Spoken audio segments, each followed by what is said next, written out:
In the shadowy corners of Hollywood's golden age, where genius and madness danced hand in hand, one man wielded his camera like a surgeon's scalpel cutting, deep into the human psyche with each frame. Alfred Hitchcock, the master of suspense, created images that would haunt audiences for generations. But among all his cinematic masterpieces, one single shot would spark controversy, divide critics, and nearly end careers. Tonight, we unveil the dark truth behind the most scandalous moment in Hitchcock's legendary filmography, a secret that Hollywood buried for decades. The year was 1958, and Alfred Hitchcock stood at the pinnacle of his creative powers. Fresh from the massive success of North by Northwest, the portly British director was about to embark on his most ambitious and psychologically complex project yet.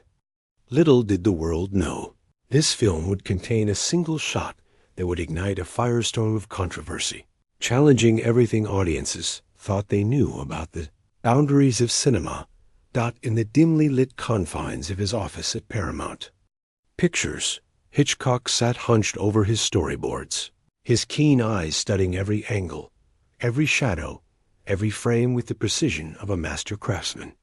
The walls were adorned with photographs from his previous triumphs: Rear Window, Vertigo, The Birds, each one a testament to his unparalleled ability to manipulate the human psyche through the lens of a camera. But this new project would be different. This would push the envelope further than he had ever dared before. A script lay before him, pages yellowed with countless revisions and notes scribbled in his distinctive handwriting. At first glance, it appeared to be another psychological thriller, the kind that had made him famous. But buried within its pages was a single, seemingly innocent moment that would soon become the most talked about and most feared shot in cinema history. Even Hitchcock's closest collaborators would later admit they never fully understood the true implications of what they were creating. As the master of suspense began to envision this controversial sequence, he could never have predicted the chaos it would unleash. Studio executives would threaten to pull funding. Actors would refuse to participate. Critics would be divided into warring camps.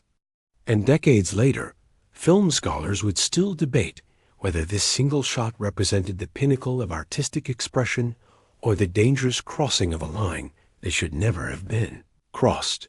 The shot in question lasted exactly 7 seconds and 43 frames, a duration that would be burned into the memory of everyone who witnessed its creation.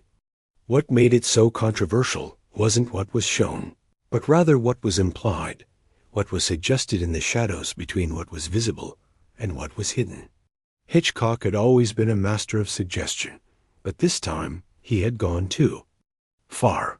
The scene was set in what appeared to be an ordinary suburban bedroom, bathed in the kind of golden afternoon light that suggested innocence and tranquility. But Hitchcock's camera told a different story. Through a series of meticulously planned movements and cuts, the audience was transformed from passive observer to unwilling voyeur, forced to witness something that challenged every moral boundary of 1950s cinema. Those who were present on the set that day would later describe an atmosphere of electric tension. The crew worked in unusual silence, as if they understood they were participating in something that would forever change the landscape of filmmaking. Even the veteran cinematographer, Robert Burks, who had worked with Hitchcock on numerous occasions, was visibly shaken by the director's vision for this particular sequence. The controversy wasn't just about what the camera captured, but how it captured it.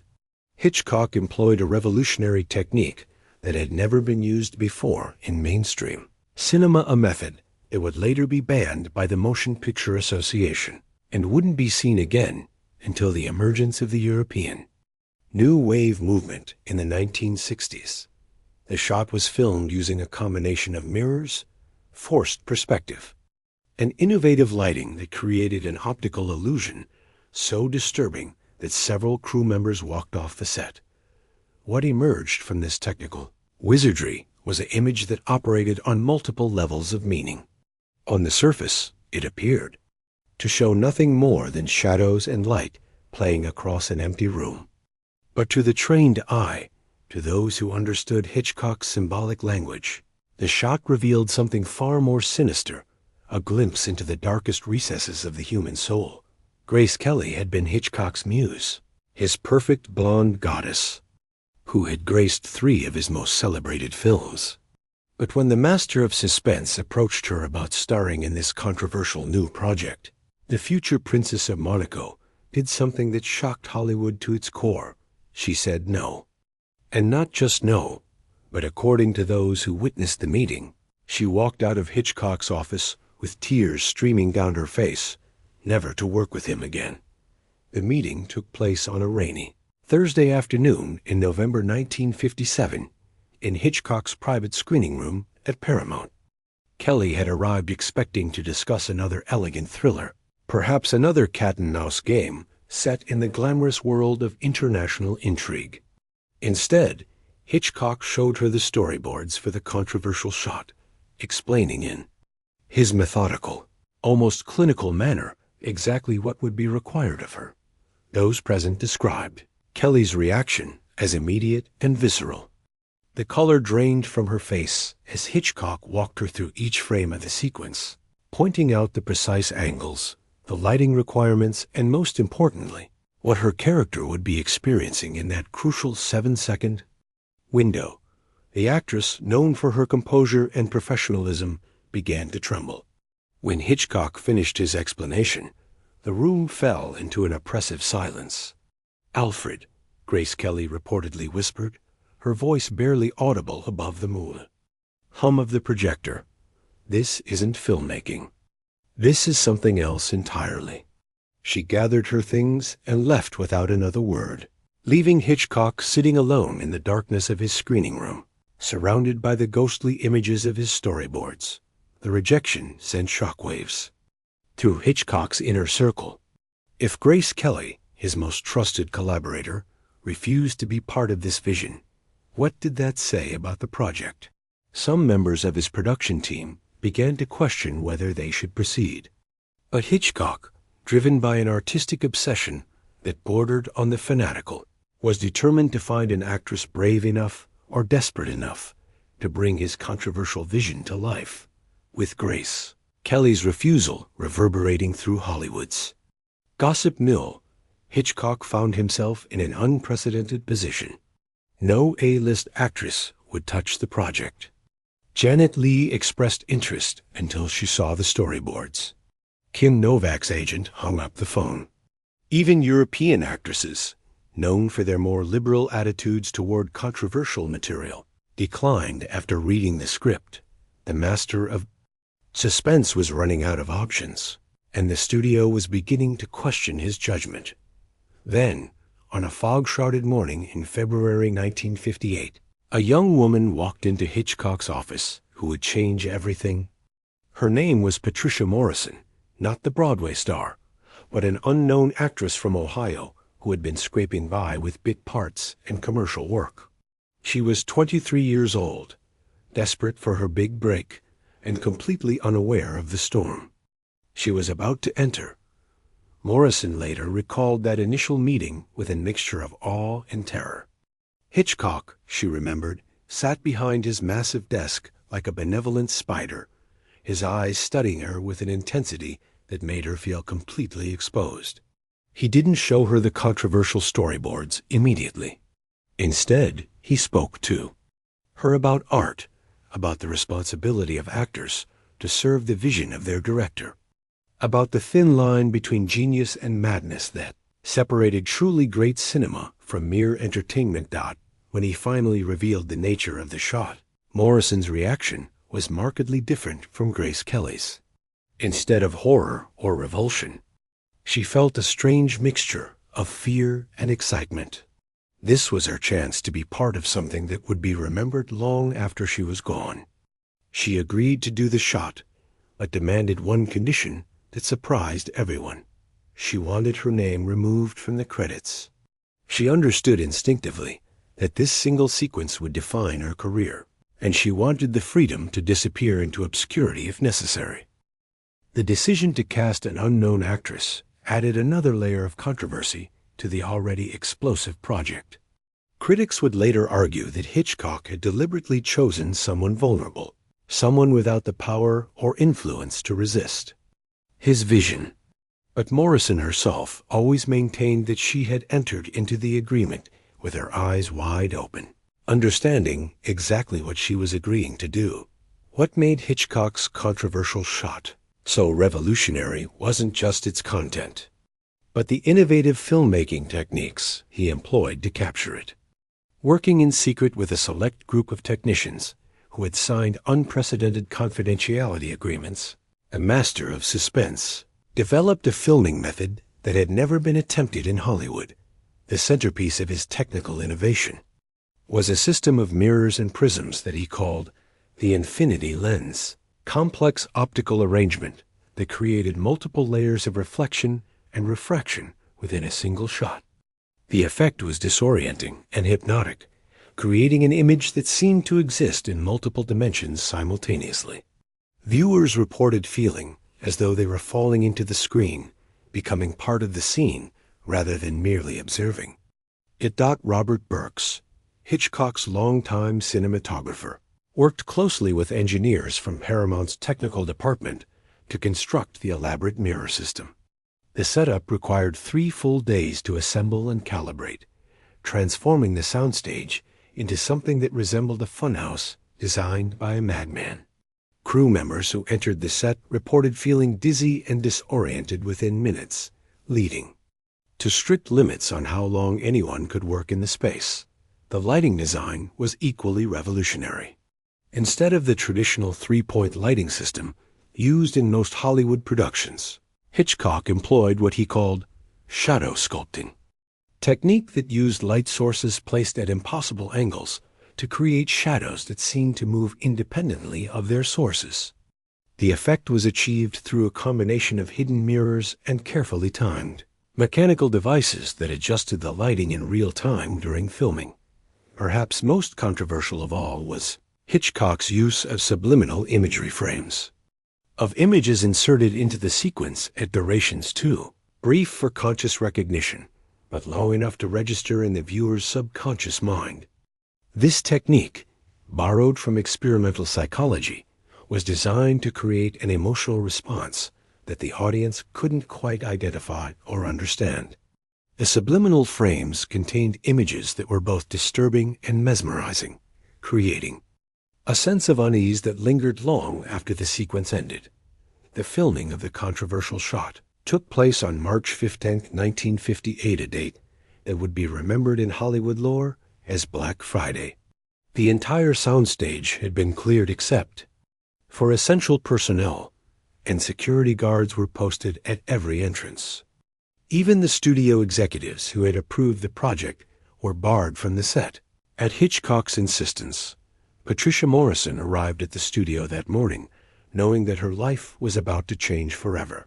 She had spent the previous 3 weeks in intensive preparation, working with Hitchcock to understand not just the technical requirements of the shot, but its deeper psychological implications. The director had insisted that she fully comprehend what the sequence represented, what it revealed about human nature, and why it was necessary for the advancement of cinema as an art form. The filming process itself was unlike anything anyone on the crew had ever experienced.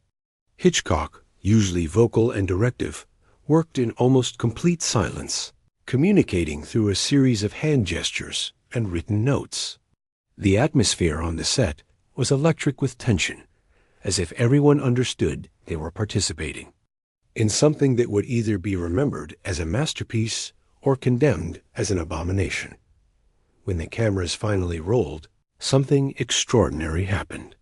The complex system of mirrors and lights created an effect so mesmerizing that several crew members later reported losing track of time during the 7-second sequence. The shot captured something that defied easy categorization. Was it art? Or exploitation? Genius or madness? Breakthrough or breakdown? Morrison's performance in those crucial seconds was nothing short of extraordinary.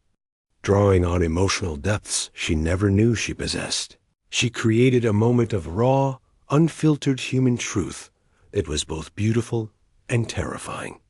When Hitchcock called "cut," the soundstage fell into complete silence. Even the hardened film. Veterans present that day were visibly shaken by what they had witnessed, but it was Hitchcock's own reaction that troubled everyone the most. The master of suspense, known for his emotional detachment and professional demeanor, was seen wiping tears from his eyes as he watched the playback on the tiny monitor. Whether those tears were of triumph or regret, no one would ever know. Within hours of filming the controversial shot, word had leaked throughout the Paramount lot. By evening, studio executives were gathering in emergency meetings, their faces grave as they watched the rushed dailies. What they saw on that small screening room monitor would keep several of them awake for weeks to come. The shot was everything they had feared and everything they hadn't dared to imagine. Barney Balaban, Paramount's president, reportedly watched the sequence 3 times in complete silence before speaking. His words, according to those present, were simple but chilling. "This will destroy us all." The room erupted in heated debate. Some executives argued that the shot represented the future of cinema, a bold artistic statement that would establish Paramount as the most forward-thinking studio in Hollywood. Others insisted it was commercial suicide, guaranteed to trigger boycotts and government censorship. The decision was made to conduct secret test screenings with carefully selected audiences. The results were unlike anything in Hollywood history. Preview audiences didn't just watch the controversial shot, they experienced it. Some viewers reported feeling physically ill. Others described a sense of profound emotional revelation. A few claimed the sequence had changed their fundamental understanding of cinema as an art form. But it was the psychological evaluations that truly frightened the studio executives. Dr. Margaret Harrison, a prominent psychiatrist hired to analyze audience reactions, reported that the shot triggered responses she had never encountered in her 20 years of practice. Viewers showed signs of what she termed cognitive displacement, a temporary disruption of their normal psychological processes that left them questioning their own perceptions and memories. The studio faced an impossible choice. They could release the film with the controversial shot intact and risk unprecedented controversy, or they could force Hitchcock to remove it and potentially destroy one of the most innovative moments in cinema history. The debate raged for weeks, with lawyers, psychologists, and film executives weighing in on both sides. Meanwhile, Hitchcock remained mysteriously silent, offering neither defense nor explanation for his creation. As news of the controversial shot spread through Hollywood's interconnected web of gossip and rumor, a strange phenomenon began to occur. Those who had seen it, crew members, studio executives, test audience participants, began to refuse to discuss it. Not just reluctant to talk, but genuinely unable to articulate what they had experienced. It was as if the shot had created its own protective shield of silence. The few who did attempt to describe the sequence found themselves struggling with language itself. Words seemed inadequate to capture what Hitchcock had created. Veteran film critic James Morrison, no relation to the actress, wrote in his private journal that trying to describe the shot was like attempting to explain the color of sound or the taste of fear. The more he tried to write about it, the more elusive it became. Wen wasn't accidental. Hitchcock, it was later revealed, had anticipated this reaction. Working with experimental psychologists, he had deliberately crafted the shot to exist at the limits of human perception and language. It was designed to be experienced rather than understood, felt rather than analyzed. In doing so, he had created something that existed beyond the normal frameworks of film criticism and audience discussion. The studio's response was swift and decisive. Every person who had been present during the filming was required to sign expanded confidentiality agreements that went far beyond the industry standard. These documents didn't just prohibit discussion of the shot. They legally prevented signatories from acknowledging that it existed at all. The penalty for violation was not just financial ruin, but complete exile from the film industry. Even more disturbing were the rumors of what happened to the physical evidence. Multiple copies of the shot were reportedly made during post-production, but within weeks, all but one had mysteriously disappeared. Some claimed that they had been destroyed in a routine fire at the studio's storage facility. Others insisted they had been confiscated by government agents concerned about the shot's potential psychological effects on audiences. 3 months after filming the controversial shot, Patricia Morrison did something that shocked even Hollywood's jaded insiders. She disappeared. Not just from the film industry, but from public life entirely. Her apartment was found empty, her belongings gone, and her forwarding address unknown. She had simply vanished as if she had never existed at all. The circumstances of her disappearance were as mysterious as the shot itself. Morrison had been scheduled to attend a publicity screening of the completed film, her first and only major studio premiere. She never showed up. Her agent received a brief note, handwritten on hotel stationery, stating simply, "I can no longer be part of this world. Please don't look for me." It was signed with her name, but handwriting analysts were never able to definitively confirm its authenticity. Rumors about Morrison's fate spread like wildfire through Hollywood's gossip networks. Some claimed she had suffered a complete psychological breakdown, unable to cope with what she had experienced during filming. Others insisted she had been paid to disappear by studio executives who feared her presence would draw unwanted attention to the controversial shot. The most disturbing theory suggested that the filming process itself had somehow fundamentally altered her, making it impossible for her to continue living a normal life. Private investigators hired by the studio tracked down several leads, but each one ended in frustration. A woman matching Morrison's description had been spotted boarding a train to Chicago, then vanishing again. Hotel records showed someone using her name had stayed in various cities across the Midwest, always paying in cash and leaving no forwarding information. It was as if she was running not just from Hollywood, but from herself. Years later, occasional sightings were reported. A waitress in a small Montana diner, a librarian in rural Oregon, a woman tending a lighthouse on the Maine coast. But none of these sightings could ever be confirmed, and Morrison herself never made contact with her former life. She had become as mysterious and elusive as the shot that had made her famous. The release of Hitchcock's film, containing the controversial shot, divided the film criticism community like nothing before or since. It wasn't simply a matter of positive versus negative reviews. The shot seemed to challenge the very foundations of how critics approached and analyzed cinema. Two distinct camps emerged, each claiming to represent the true understanding of Hitchcock's achievement. The first group, led by influential critic Andrew Sarris, argued that the shot represented the pinnacle of cinematic art. They saw it as Hitchcock's ultimate statement about the power of film to transcend traditional narrative boundaries and access deeper truths about human experience. These critics wrote lengthy analyses comparing the shot to works by experimental artists and avant-garde filmmakers, positioning Hitchcock not just as an entertainer, but as a serious artist pushing the medium into uncharted territory. The opposing camp, spearheaded by veteran critic Pauline Kael, viewed the shot as a dangerous transgression that threatened the integrity of cinema itself. They argued that Hitchcock had crossed a line between art and exploitation, using his technical mastery to manipulate audiences in ways that were fundamentally unethical.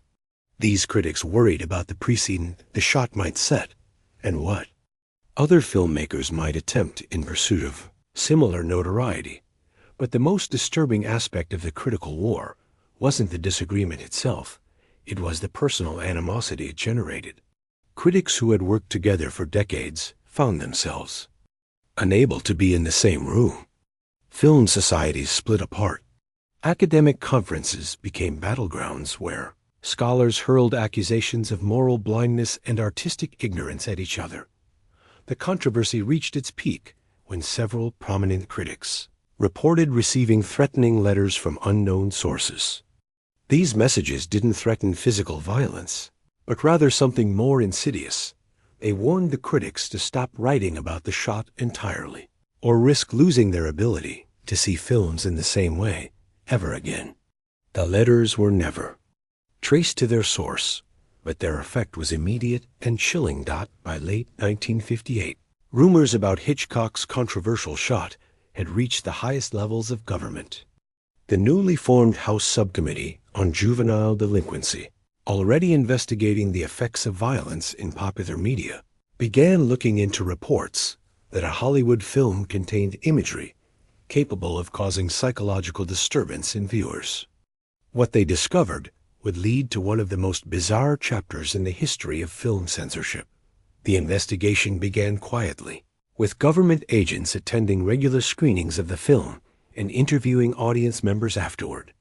The agents, trained in psychological evaluation techniques, were looking for evidence that the controversial shot was causing measurable harm to viewers. What they found exceeded their worst fears and their wildest expectations simultaneously. Dr. William Morrison, again, no relation to the vanished actress, a government psychologist assigned to the investigation, reported that the shot appeared to access parts of the human brain that were normally dormant. His confidential report, classified for nearly 30 years, described viewers exhibiting enhanced pattern recognition abilities and temporary expansion of perceptual capacity. After viewing the sequence, some subjects reported seeing colors that didn't exist and hearing sounds that weren't present in the audio track. The implications were staggering. If a 7-second film sequence could alter human consciousness, even temporarily, what did that mean for the future of media and its potential use as a tool of social control? The government's concern wasn't just about protecting the public from potentially harmful content. They were also worried about who else might learn to create similar effects. A classified meeting was held between representatives from the State Department, the newly formed NASA Psychological Division, and Paramount Pictures. The exact details of this meeting remain classified to this day, but the outcome was clear. The controversial shot would be allowed to remain in the film, but strict controls would be placed on how it could be reproduced or studied. The negative and all copies of the sequence would be placed under government supervision, accessible only to approved researchers with proper security clearances. Word of Hitchcock's revolutionary filming technique eventually reached beyond America's borders, triggering a series of international incidents that nearly escalated into diplomatic crises. The Soviet Union, locked in the Cold War struggle for technological supremacy, became convinced that the controversial shot represented a breakthrough in psychological warfare technology that could be weaponized against enemy populations. Soviet agents reportedly attempted to infiltrate Paramount Studios in an elaborate spy operation designed to steal the technical specifications for Hitchcock's mirror and lighting system. The operation, codenamed Broken Glass, was discovered when security guards found sophisticated recording equipment hidden in the ventilation system of the soundstage where the shot had been filmed. The incident was hushed up to avoid escalating tensions, but it marked the beginning of international interest in the shot's potential military applications. European film censorship boards faced their own crisis when the film began its international distribution. The British Board of Film Classification initially banned the movie entirely, not because of its content, but because of concerns about the psychological effects of the controversial shot on viewers. Similar bans were imposed in France, Germany, and Italy, leading to heated diplomatic exchanges about artistic freedom and cultural sovereignty. The most bizarre international incident occurred in Japan, where the film had been cleared for release after extensive negotiations. During the Tokyo premiere, several audience members reportedly experienced what psychologists termed collective hallucination episodes during the controversial shot. The incident made international headlines and prompted an emergency meeting of film industry representatives from 12 countries to discuss whether certain types of cinematic techniques should be subject to international regulation.